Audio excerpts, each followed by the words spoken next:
Hi అండి. అందరికీ అయితే very, very, very good morning అండి.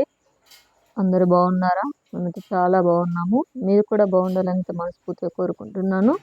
ఇంకా ఈరోజు బ్లాగ్ వచ్చేసి అయితే కుకింగ్ బ్లాగ్, డైలీ బ్లాగ్. ఇంకా ఈరోజు నా రోజు ఏ విధంగా స్టార్ట్ అయింది అనేది నేనైతే మీకు చూపించబోతున్నాను. ముందుగా నా వీడియోనైతే స్కిప్ చేయకుండా చూడండి. ఛానల్ సబ్స్క్రైబ్ చేసుకోండి. సపోర్ట్ చేయడం మర్చిపోకండి. నా వీడియోస్ మీకు నచ్చుతాయని అయితే అనుకుంటున్నాను. నేను వంటలు చేస్తూ ఇంకా నా వంటల కోసమే కాకుండా నేను మీతో కనెక్ట్ అవ్వాలని, అంటే మీ మనసుతో కనెక్ట్ అవ్వాలని నేనైతే అనుకుంటున్నాను. ఎందుకంటే నా వీడియోస్ చూసి వెళ్ళిపోయే విధంగా కాకుండా ఒక్కసారైనా ఈ అక్క వీడియోస్ చూడాలి అని అనిపించే విధంగా మీతో కలిసి మీ మనసులో ఉన్న కొంచెమైన బాధను తీర్చడానికి నా జీవిత అనుభవంలో నుంచి నేను మీతో మాట్లాడాలని అయితే నేను ఆశపడుతున్నాను. ఈరోజైతే ఎందుకో మీతో మాట్లాడాలని అయితే నేనైతే అనుకుంటున్నాను. అందుకే ఈరోజైతే వీడియో కొంచెం డిఫరెంట్గా ఉంటుంది, చూడండి. అంటే డైలీ వ్లాగ్ అంటే కుకింగ్ వ్లాగే కానీ కాకపోతే నా మాటలోని విధానం ఎందుకో ఈరోజు నేను మీతో కొంచెం నా మనసు విప్పి మాట్లాడాలని అనుకుంటున్నాను. అందుకోసమనే వీడియోని అయితే స్కిప్ చేయకండి. వీడియో చివరి వరకు చూస్తే నేనేం మాట్లాడుతున్నాను ఏంటి అనేది మీకు అర్థమవుతుంది. ఓకేనా? ఇంకా వీడియోలోనికైతే వెళ్ళిపోదాం మనం. ప్రతి ఉదయం ఒక కొత్త ఆశ మొదలవుతుంది, కానీ అందరి జీవితంలో ఒకే విధమైన చిరునవ్వు ఉండదు. కొందరి జీవితాలలో బాధలు ఉండొచ్చు, కొన్ని జీవితాలలో సంతోషాలు ఉండొచ్చు, కొన్ని జీవితాలలో నష్టాలు ఉండొచ్చు, కొన్ని జీవితాలలో ఈరోజు ఏ విధంగా గడిచిపోతుంది అనే భయంతో కూడా ఈరోజు మొదలవ్వచ్చు. అలాంటి రోజులు నా జీవితంలో నేను ఎన్నో చూశాను, ఎన్నో కష్టాలను అనుభవించాను, ఎన్నో బాధలను అనుభవించాను, ఎన్నో అవమానాలను కూడా అనుభవించాను. ప్రతి ఉదయం ఒక్కొక్కరికి ఒక్కొక్కలాగా మొదలవుతుంది. అట్లనే ఈరోజు కూడా ఎవరి జీవితంలోనైనా ఏ విధంగా మొదలవుతుంది అనేది వారి వారి జీవితాలను బట్టి, వారి వారి పరిస్థితులను బట్టి వారికే తెలిసిపోతుంది కదా. అవునండి, నిజం. కొన్నిసార్లు మన కష్టాన్ని ఎవ్వరు గుర్తించకపోవచ్చు, మనం ఎంత అలసిపోయామో కూడా ఎవరికి తెలియకపోవచ్చు. కానీ గుర్తుంచుకోండి మిత్రమా, మనం నిజాయితీగా వేసే ప్రతి అడుగు వృధా కాదు, ఏ రోజు వృధా కాదు. మనం ఈరోజు కష్టపడుతున్నామంటే ఆ కష్టానికి ఏదో ఒక రోజు ఒక గుర్తింపు అనేది ఖచ్చితంగా వస్తుంది. కాకపోతే కొంచెం సమయం పట్టచ్చు, కానీ ఆ సమయం వచ్చేంత వరకు మన కష్టం ఎవ్వరికి గుర్తుండకపోయినా మన కష్టం మనకు గుర్తుంటుంది. అవునండి, మనం ఆడవాళ్ళుగా మనం ఉదయం మొదలుకొని ఇంకా సాయంత్రం వరకు ఎన్ని పనులు చేస్తాము అనేది మనకు మాత్రమే తెలుసు. అదే ఆడవాళ్ళకు మాత్రమే తెలుసు. ఎవరో మన కష్టాన్ని గుర్తించి మనకి ఏదో బహుమతులు ఇచ్చి, ఏదో అవార్డులు ఇచ్చి, మనకి ఏదో ఇవ్వడం కాదు. మనం మన కుటుంబం కోసం కష్టపడుతున్నాము. ఉదయం మొదలుకొని రాత్రి వరకు అలసిపోయి సొలసిపోయి సొమ్మసిల్లినా కూడా మన పని మనమే చేసుకోవాలి. మన పని అంటూ మనకి ఇంకా ఎవరు చేసేవారు ఉండరు. ఎందుకంటే కుటుంబ బాధ్యతను, కుటుంబ భారాన్ని మోసేది ఒక మొగాడితో పాటు ఒక ఆడది కూడా. ఇద్దరు కలిస్తేనే ఒక కుటుంబం అనేది సజావుగా జరిగిపోతుంది. అందులో ఏ ఒక్కరు బాధ్యత తీసుకోకున్నా ఆ కుటుంబంలో ఏదో ఒడిదుడుకులు, ఏదో కొంచెం ఇబ్బందులు, ఏదో కొంచెం వెళ్తానే ఉంటుంది.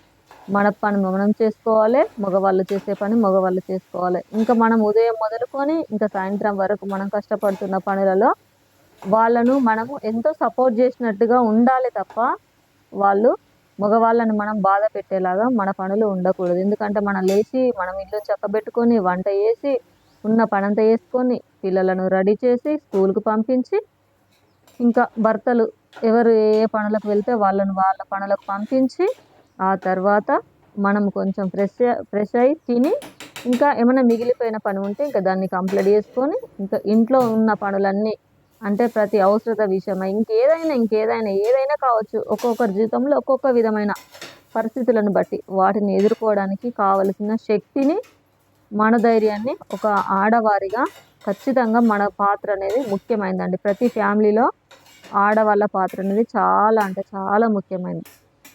నా మాటలు మీకు బోరు కొట్టే విధంగా ఉంటే ఈ వీడియోని స్కిప్ చేయండి. లేదు, నా మాటలు మీకు నచ్చినట్లయితే వీడియోని పూర్తిగా చూడండి. ఎందుకంటే ఈ రోజులలో ప్రతి ఒక్కొక్కరికి ఒక్కొక్క సమస్య. కొంతమందికి ఫైనాన్షియల్గా ఉండవచ్చు, కొంతమందికి ఆరోగ్యపరంగా ఉండొచ్చు, ఇంకా కొంతమందికి ఎంత చేసినా సరిపోని పరిస్థితిలో ఉండొచ్చు, కొంతమందికి చా ఎంతో అనవసరమైన ఖర్చులు, అప్పులు, ఎన్నో సమస్యలు. ఏది చేయాలన్నా, ఏది జరగాలన్నా, ఏ అవసరత తీరాలన్నా అప్పులు, అప్పులు, అప్పులు. అప్పుల మధ్యలో కూరుకుపోతున్నాం. ఎందుకంటే ఈ రోజులలో మొత్తం చేతిలో డబ్బులు కాదు, ఫోన్‌లలో డబ్బులు కదా! ఈఎంఐలని, అవ్వని, ఇవ్వని, ఈ లోనని, ఆ లోనని అనేకమైన వృధా ఖర్చుల వల్ల కుటుంబాలు కూడా చాలా వెనుకబడిపోతున్నాయి. లక్షల జీతాలున్న వాళ్ళకు లక్షలలో అప్పుంటుంది. వేలల జీతాలున్న వాళ్ళకు వేలల అప్పుంటుంది. డైలీ పని చేసుకొని తినే వాళ్ళకు ఆ రోజు ఖర్చు, ఆ రోజు కూలి పని, ఇంకా ఆ రోజుకు. ఆ విధంగా అసలు ఎవరిని చూసినా ప్రతి ఒక్కరికి ఒక్కొక్క సమస్య. ఉన్నవాళ్ళేంది, లేని వాళ్ళేంది, ఇంకెవ్వరికైనా వాళ్ళ వాళ్ళ పరిస్థితిని బట్టి, వాళ్ళ వాళ్ళ స్తోమతను బట్టి అప్పులనేటివి పెరుగుతానే ఉంటాయి. కానీ తినడం ఆగిపోతుందా? పని చేసుకోవడం ఆగిపోతుందా? ఈ రోజులో ఏ ఒక్కటి మనం ఆపగలమండి? మనకున్న పరిస్థితులను బట్టి. దేనికి ఏది ఆపలేదు. కాబట్టి ఆరోగ్యమైన వంటలను చేసుకోవాలి. ఆరోగ్యంగా తినాలి. ఆరోగ్యంగా ఉండాలి. మనము మన జీవితంలో జరిగే ఏ విషయం కోసం మనం ఆలోచించి దాన్ని మనం మార్చలేము. ఎందుకంటే అది మన జీవితంలో జరగాల్సి ఉంటే జరిగిపోతది. ఇంకా చూడండి, మనము చిన్న పిల్లలను మనము రెడీ చేసి, మనం అన్నీ చేసి వాళ్ళకెందుకంటే వాళ్ళకు తెలియదు. వాళ్ళకు తినడం తెలియదు. వాళ్ళకు రెడీ అవ్వడం తెలియదు. అట్లనే చూడండి, మనం పిల్లలను ఏ విధంగా చూసుకుంటున్నామో, మన కుటుంబాన్ని కూడా ఒక చిన్న పిల్లల్లాగానే అనుకోని, ఆలోచించుకొని మరి చూసుకోవాలి. ఎందుకంటే కుటుంబంలో అందరూ ఒకే రీతిగా ఆలోచించకపోవచ్చు. కానీ కాకపోతే ఆ మంచి ఆలోచన ఆలోచించే వారి మాట మాత్రం వినడం అయితే ముఖ్యమండి. అట్లా ఆడవాళ్ళని కాదు, మగవాళ్ళని కాదు, భార్య కావచ్చు, భర్త కావచ్చు.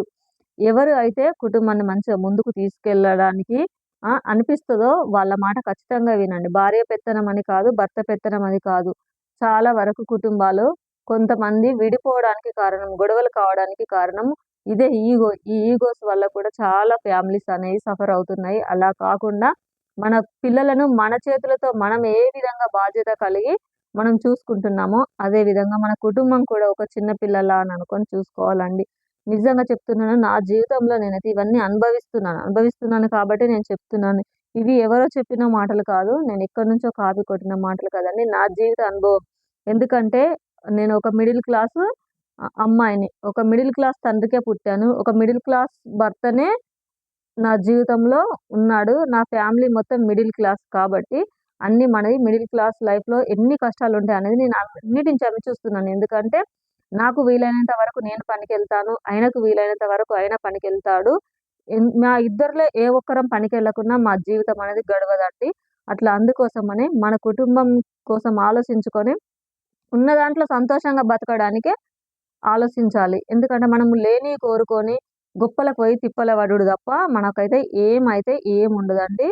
ఈ మాటలైతే నేనైతే నిజంగా నా జీవిత అనుభవంలో నుంచి చెప్తున్నాను.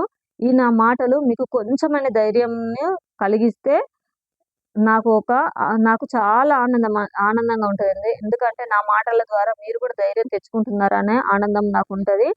మీ జీవితంలో వెలుగులు, సంతోషం, ఆరోగ్యం అన్నీ ఉండాలైతే మనస్ఫూర్తిగా కోరుకుంటున్నాను. నా మాటలు మీకు నచ్చినట్లయితే ఈ వీడియో పూర్తిగా చూస్తూ నా ఛానల్‌కు సపోర్ట్ చేయండి. సబ్స్క్రైబ్ చేసుకోవడం మర్చిపోకండి. ఇంకా నా జీవితంలో జరిగిన కొన్ని అనుభవాలను నేనైతే మీతో ఒక్కొక్కటిగా పంచుకోవాలని అనుకుంటున్నాను. మీరు నా ఫ్యామిలీనే కాబట్టి నా జీవితంలో జరిగే ప్రతి అనుభవాన్ని అయితే మీతో చెప్పాలనుకుంటున్నాను. మీతో మాట్లాడాలనుకుంటున్నాను. ఇంకా దేని విషయమై నేనింకా మాట్లాడాలా అనేది మీరేమన్నా అనుకుంటే, ఎవరి కోసమైనా ఇంకా అంటే మన పరిస్థితులను బట్టి ఇంకేదైనా మీరు మాట్లాడాలి అక్క ఈ విషయం కోసమని మీరు ఒకవేళ అన్నట్లయితే, నేను దానికోసం తప్పకుండా అలాంటి అనుభవం నా జీవితంలో నేను కలిగినట్లయితే ఖచ్చితంగా నేను మాట్లాడతానండి. ముందుగా ఛానల్ అయితే మీరైతే సపోర్ట్ జేయండి. ఈ వీడియో మీరు పూర్తిగా చూసినందుకు థాంక్ యూ సో మచ్ అండి. సబ్స్క్రైబ్ చేసుకోవడం మర్చిపోకండి. Okay. Thank you so much. Bye.